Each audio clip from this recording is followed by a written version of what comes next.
Hi, I'm Kay Walter. At Bergen Community College, we believe that all citizens need to be informed about the important issues that affect their lives.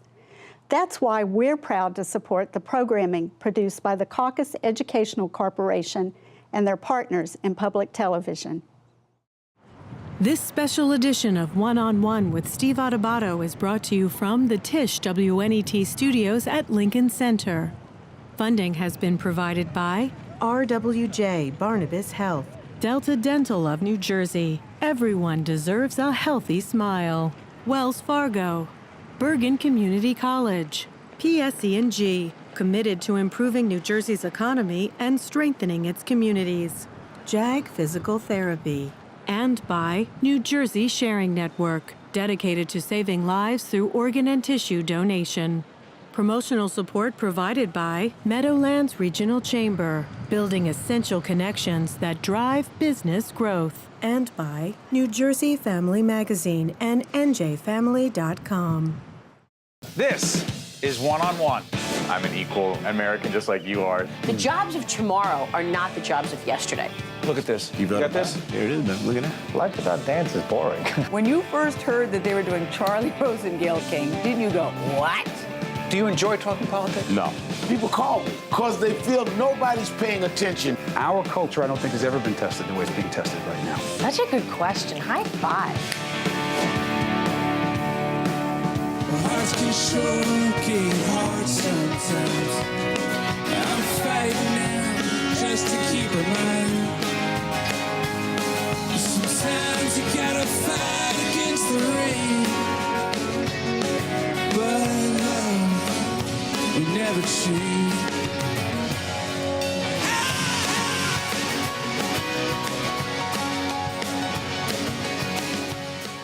That is Jake Clemons with the Jake Clemons Band. Yeah, that's my group. It is great to have you. Jake Clemons is a musician, singer, songwriter, and he's got a new CD out. It is called Fear and Love. How you doing? I'm doing great. Where did you just come in from, you told me? Yeah, I just flew in from Montreal. All and right. boy, are my arms tired. Sorry. That was lame. Get out of here. You grew up loving music because? It's been in my family for, I don't know, centuries, I guess. It's the first language I spoke as a kid. So, How young? My dad was the Marine Corps band director. All of my relatives sing in the church choirs. So, from birth, I suppose. Handsome blue tie there. Oh, that's you. Oh, you always had it together. You know, trying to keep it, Love it. Love it. And Clarence Clemons, your uncle. That's right. Introduced you to, there he is, the big man. Introduced you to, did he introduce you to saxophone? Yes, he did, and maybe inadvertently. I don't know. I should say I was familiar with the saxophone because of my dad's marching band career, but I didn't really understand, I guess, what the saxophone could mean until I saw Clarence play it. 1988. So it's interesting. Is it fair to say, Jake, that there really was no other direction you were going to wind up going in other than music? Yeah, I say that's definitely fair to say. I can say it's fair to say that because I tried a lot of other things. What else? Jeez, man. A lot of other things. I don't know. Music always felt like the most natural and it always came easy to me. It was the way I expressed myself. So it didn't really... Easy? I don't know. It's how I translated my life since I was a young kid. So it like speaking. Easy like speaking, It's interesting. But a lot of instruments here because we see you coming in the clip that we see, you're playing a guitar, see you playing a piano. I've seen you live, right? Playing saxo. How many different instruments are we talking about here? I don't know. My dad started me on piano. I told him I wanted to play saxophone, and he did the very dad thing and said, okay, play piano for a few years first, and then you can go to saxophone. And classically, I was very upset about that decision. But I wanted to play sax, so I played piano for a few years and was classically trained there, and then was allowed to move to saxophone. And I got in my early 20s and figured I should probably learn guitar and, whatever. Picked up clarinet and drums and whatever else. Do you mind seeing yourself playing sax with the band? Yeah, no. Can we check it out? Sure. Let's go. Check it out.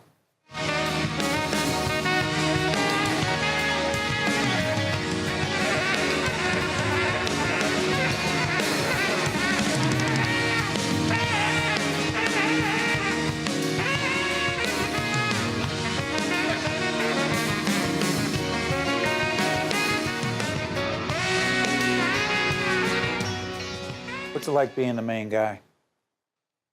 I don't really think of it that way. You know, it's. I was watching the clip and thinking, reminding myself of how lucky I am to have such phenomenal musicians with me. You know.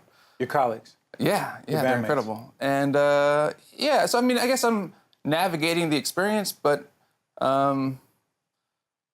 know, it's without question a group effort. You know, and everybody is equally putting forth an important amount of energy to make the experience complete.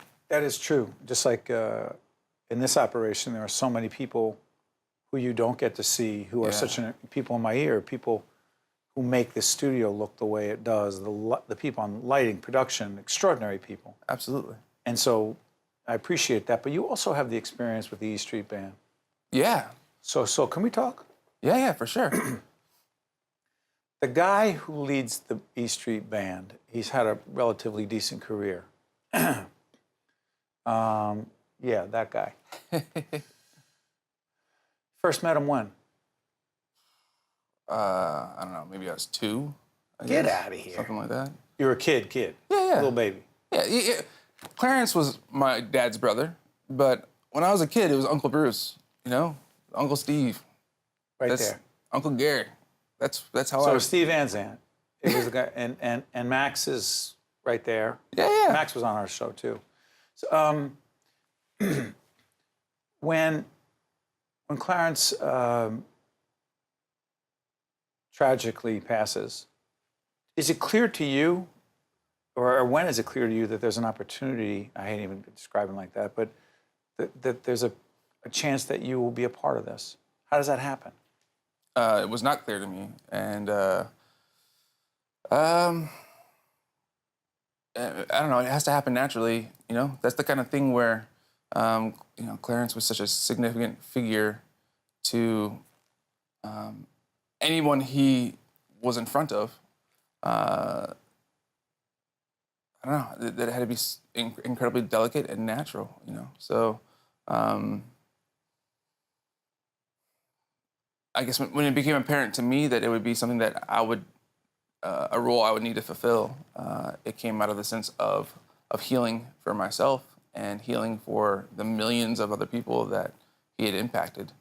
What kind of pressure was that on you? Because you're healing on a personal human level because of I can't even imagine the relationship you had with him personally. But then the expectation, whatever expectation you put on yourself, I don't know that either. But for those fans and those who love Clarence and his role in the band, how did you see yourself there? Did you say to yourself, I'm just going to be myself and that's it? Or did you feel that? I think it was a reflection of my relationship with Clarence, you know? I didn't feel that immense amount of pressure per se. You know, Clarence was like a father figure to me and like a brother, you know, like we were intensely close. So he'd been speaking to me for years about stepping into that role. Really? Yeah, and I told him it was ridiculous. Like, you know, like for me, he was like Santa Claus, you know, like he's not gonna go away. I'd seen him go through so many different surgeries and procedures and always come out on the other side. I jokingly called him the $6 billion man, you know, considering inflation.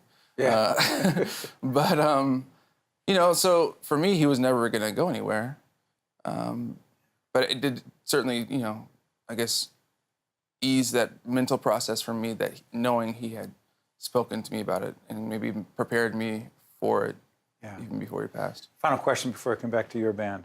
Auditioning. Interesting. Challenging for you in spite of everything you just said. Yeah, it was a weird process, I suppose, you know? Bruce tough, easy what? Well, the funny That gets a thing laugh is, out of you? well, you know, the thing is, Bruce talked about it from his perspective recently. Yeah, I know, in his we've read. book. Yeah, so... I was going to leave it alone. No, it's fine. The funny thing is leading up to that point, I guess Bruce was looking at it from an audition point of view, and I was looking at it from a, like, we're figuring out what's gonna be next and what's appropriate, you know, kind of thing. There's so much going on at that time. You know, again, just dealing with the massive loss of a cornerstone that way. Personally. Yeah, personally.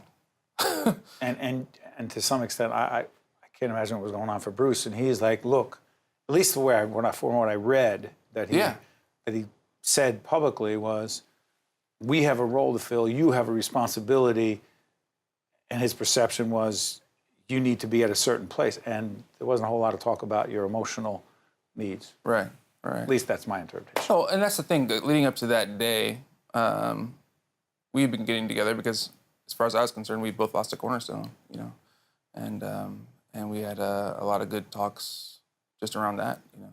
What's it like being with the band? It's incredible. I mean, because you're great.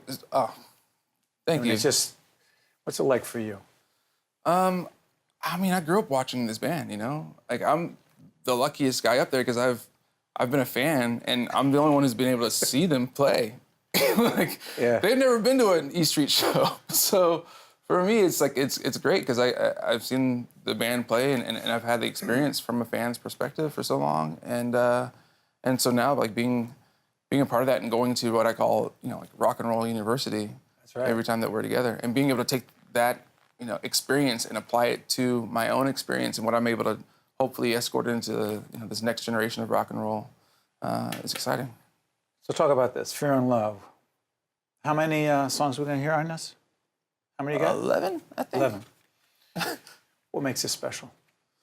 It's a really personal record for me. You know, it's a very like introspective record. It's dealing with, you know, reconciling hard relationships and dealing with our fear. You know, the record's called Fear and Love, and it's basically based around the concept that at the most fundamental level, all of our decisions are rooted in either fear or they're rooted in love. And you know, so the question, like, you know, why am I here? Why am I doing this? Is it because of love, or is it because I'm afraid for some reason? Yeah, I made a lot of personal breakthroughs along those lines over the last few years, and they came out in song. So we put a record together. How much you love to write? I love to write. And perform.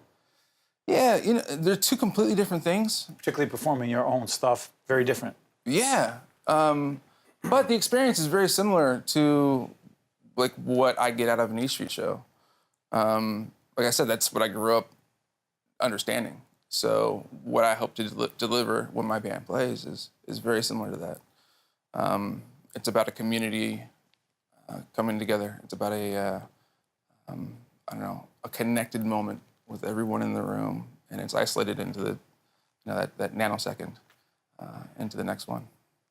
Let me just say this to you, for all of us who appreciate music, appreciate the E Street Band, and have seen you and saw Clarence, you bring a lot of joy to a lot of people, and I wish you nothing but the best. And I know I speak for a lot of folks in the public broadcasting world, and we wish you all the best as you continue to create great music and bring joy to other people. The CD is called Fear and Love. Jake Clemons, wish you all the best. Thanks so much. Thanks, partner. I really appreciate it. Stay right there. We'll be right back right after this. To see more one-on-one with Steve Adubato programs, visit us online at steveadubato.org. If you would like to express an opinion, email us at info@caucusnj.org. Find us on Facebook at facebook.com/Steve Adubato PhD, and follow us on Twitter at Steve Adubato. Welcome to The Daily Show. I'm Trevor Noah, and we are continuing our run of specials featuring the individuals that make up the best news team. With me tonight is our very own Desi Lydic. Desi, I'm excited for you. Oh, thank you. What would you say has been your greatest achievement being at The Daily Show? Probably not giving birth on air. Pretty proud of myself for that. Wait, you were really pregnant? Yeah, no, I was really pregnant. You don't remember that? I thought it was like a stunt. I thought it was like a long con you were playing. No, that would be a very, very long con. Yeah, I was like, that's what makes it impressive. With very little payoff. Wow, so you have a baby now? Yeah, yeah. Huh, well, look at that. Yeah. There she is. I'm not pregnant. I am not pregnant anymore. This is PBS. I hope not. We don't joke about these I'm things. going to leave here and I'm going to go take a test right now just to be sure. Please do. I'm not. Desi Lydic is correspondent with a great show called The Daily Show with that guy. Trevor Noah. And that guy is really good as well. How you doing? I'm great. How are you? I'm great. You are causing trouble. There is buzz about you everywhere. Because? Because I'm mostly almost getting arrested everywhere I go. What are you doing? So I think they just, for a good portion of the show, I was pregnant. And I think they just thought, send the pregnant girl out. She's white, she's pregnant, she can get away with anything. So they would send me into the dangerous situations, like trying to go to the NRA convention and filming inside, which we were not credentialed to do. The National Rifle Association, my cold, dead hands. Yep. Yeah. You go there. Yeah. To engage people in interesting dialogue. Interesting conversation. Such as? And the entire piece ended up being about the fact that I couldn't get in to the event. It was easier to actually buy a handgun than it was to get into the NRA convention if you have a camera. We had our cameras. They knew we were up to no good. We're stirring up trouble. Were you there to stir up trouble or to just actually find out what people are really thinking? We were trying to find out what people were really thinking. So, did you have fun during the 2016 presidential campaign? Until election night, it was super fun. Well, what changed on election night?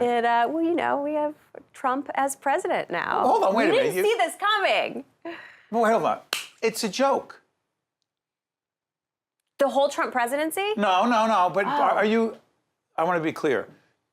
Is it news? Is it fake news? Is it? You're doing humor. We are doing humor. We are not legitimate journalists. We should not be trusted.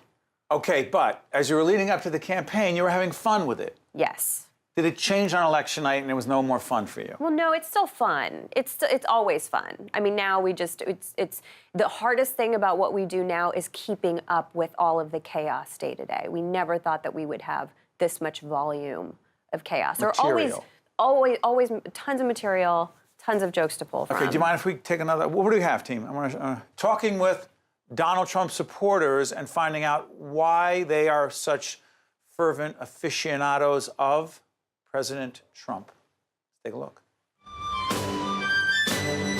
I traveled to the heartland of America, Bel Air, California, to meet with a Trump supporter with real insight.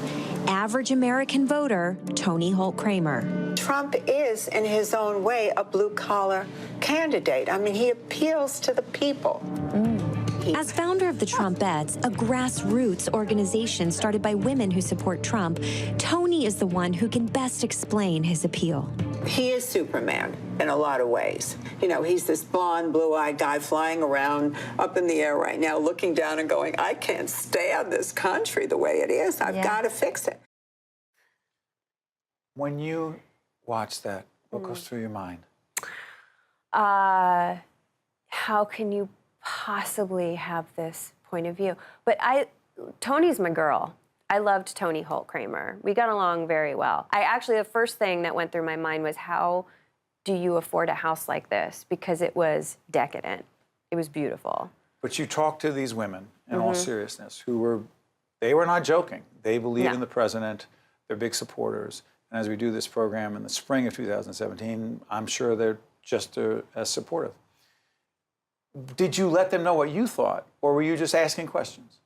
I was just asking questions. It was, you know, our show is to poke holes in certain hypocrisies, and so a lot of it was asking questions. Giving them facts. Giving them facts and delivering jokes and trying to see what her thoughts were on some of those things. But it was interesting. I was sitting across from her and I did not agree with much of what she had to say, but I liked her as a human being, and I think she has really good intentions, and we wanted a lot of the same things in life and from our country. You like Trump? Do I like him? Yeah. You liked her. Do you like him? Well, I don't like what he's doing with our country. I was not a Trump supporter. I'm not a Trump supporter. Maybe if I sat across from him, there might be some commonality, but I'm not a huge fan. Do you think he gets the joke? No. Why not? I don't think he has humility. I don't think I don't think his ego allows him to laugh at himself. You're saying he doesn't understand what's funny about himself. Right. Which we all have ridiculous things about ourselves. Sure. Including some. I mean, I don't. Yeah, of I course don't you have don't. Yes. No, I'm. That's you know, I wouldn't. You're perfect. No. But the reality is that is part of it for you, isn't it? And that's what makes it funnier is that he doesn't get. And Trevor has a field day with that as well. Oh yeah. There's nothing funnier than poking fun at someone who has no sense of humor about themselves. Do you think? And we were talking about this right before we got on the air. And I'm fascinated by the Trump presidency on so many levels. Do you think he knows who you guys are and what you do at Comedy Central? I don't think his ego would allow him to watch our show. We're too ruthless for him. Ruthless? I think so. Well, there's Saturday Night Live. Yeah, but that's, you know, you got Alec Baldwin doing an impression of him. He goes, oh, someone's doing an impression of me. I got to see this. I'll be the judge of whether that's good, not good, terrible, sad. You know? That's different. Maybe if we started doing like a full-on impression of him, he might tune in. Okay. You grew up in? Louisville, Kentucky. You told me right before we got on the air that there's some sort of connection between Louisville, Kentucky, and my home state of New Jersey across the river. I'm curious. Well, a lot of people, when I meet them for the first time in this sort of scenario, go, oh, you're from New Jersey. I say, no, I'm from Louisville, Kentucky. And I remembered one of the first jobs that I ever did was called, they had this idea to do a show inspired by the movie The Wedding Crashers. It was called The Real Wedding Crashers. And they wanted me to put together a bio. So I wrote this like very straight bio, grew up in Louisville, Kentucky, started acting at this age, whatever. And they go, yeah, can you do this again, but just make it funny? So I literally took Meryl Streep's bio, you know, nominated for an Academy Award 14 times from Summit, New Jersey. It was on this one website on NBC. Right. And since then, it's been almost impossible to erase. There's no connection between, they didn't get the Meryl Streep thing, but just now people think I'm from Summit, New Jersey. It was a joke. It was a joke. They didn't get the joke. Well, it fell flat. But in all, the serious part is, when did you know you wanted to be, I don't even want to say in the business, but act? I grew up in a house that loved SNL, and my dad would watch these reruns of the Carol Burnett show, and I was obsessed with sitcoms growing up, and I think we laughed a lot. We told a lot of jokes, and I think I always knew that I wanted to try that, but growing up in Louisville, Kentucky, that wasn't a thing. People didn't go, oh, you're gonna move to LA and act, or go to New York and be on The Daily Show. But at 19, I moved from Louisville, Kentucky to LA, and I just started from scratch. I started doing background work, and I got into improv, and I realized that that's what I like to do. And I was a huge fan of The Daily Show with Jon Stewart. When it was on the air, I would watch religiously, and that was always a dream. You got it right away, and it connected for you, with you. I loved it. I just thought it looked like they were having so much fun. And I thought that what they were doing was kind of important. Are you political, per se? I mean, I grew up in a very Republican household, so the fact that I'm working on this show right now is tough when I go home for holidays. You catch heat? Yeah. Really? Yeah, but they love the show. I mean, they're very supportive of what I'm doing, and they're happy that I'm there. But we have very different perspectives. Do you, I don't know, call yourself is a ridiculous expression. Do you consider yourself a feminist? Yes. But not political. Okay. What makes this show great? Tell everyone who may not know what makes it great. I think we're just doing a lot of fun stuff right now. Trevor's doing an incredible job. We have a great time together. You know, some things that we do are going to connect with people, some things aren't, but you know, we just want to talk about what's going on in the world and find a way to laugh about it. You know something? I have a feeling that President Trump may find his way to Comedy Central. You he think may so? actually check out the show, and you would be surprised. He could easily be tweeting about you directly, targeting you, and saying something and giving a review on your performance. I would love it. Why would you would love that? I would love it. My ego would love it. Because you are a narcissist. Yeah. It takes one to know one. Show business. We are in show business with the PBS brand. Desi Lydic. Yes. Who is a correspondent with a terrific show called The Daily Show with Trevor Noah. that guy's career. It's not bad. Not bad. He's doing Wish you all the right. best. Thank you so much. One-on-One with Steve Adubato has been a production of the CAUCUS Educational Corporation, celebrating over 25 years of broadcast excellence. This special edition of One-on-One with Steve Adubato is brought to you from the Tisch WNET studios at Lincoln Center. Funding has been provided by RWJ Barnabas Health, Delta Dental of New Jersey, Wells Fargo, Bergen Community College, PSE&G, JAG Physical Therapy, and by New Jersey Sharing Network. Transportation provided by Airbrook Limousine, serving the metropolitan New York, New Jersey area. Planning for retirement, whether you are entering the workforce or close to retiring, Wells Fargo can offer you guidance and resources to help you pursue your retirement goals. Planning at any age, from building savings to generating income in retirement, Wells Fargo can provide the tools to help you make the most of your retirement. Wells Fargo, together we'll go far.